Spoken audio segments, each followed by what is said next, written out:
السلام علیکم رحمۃ اللہ وبرکاتہ۔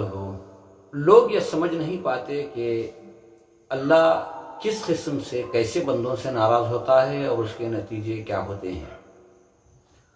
اکثر جب بھی زمین پر ظلم ہوتا ہے تو اللہ سبحانہ و تعالیٰ کی طرف سے عذاب آتا ہے، جس کی شکل کوئی بھی ہو سکتی ہے۔ اور دوسرا، جو اپنے بندے ہیں اللہ کے، جنہوں نے اسلام قبول کیا، اگر وہ زیادہ ناشکری کریں گے، نافرمانی کریں گے تو عذاب نہیں آئے گا بلکہ اللہ کی رحمتیں رک جائیں گی۔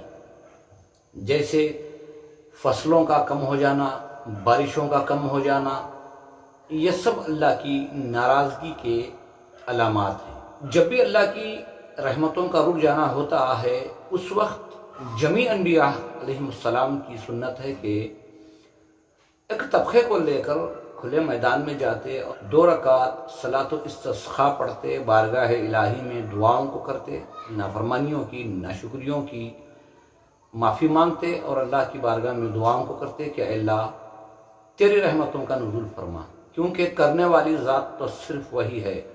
بارشیں، فصلیں، یہ جو کچھ بھی کائنات کا نظام ہے وہ صرف مالک کے اختیار میں ہے، اسی کو منایا جائے گا، اسی سے مانگا جائے گا، وہی سب کچھ کرنے والی ذات ہے۔ کہنے سے، چیخنے سے، چلانے سے کچھ نہیں ہوگا۔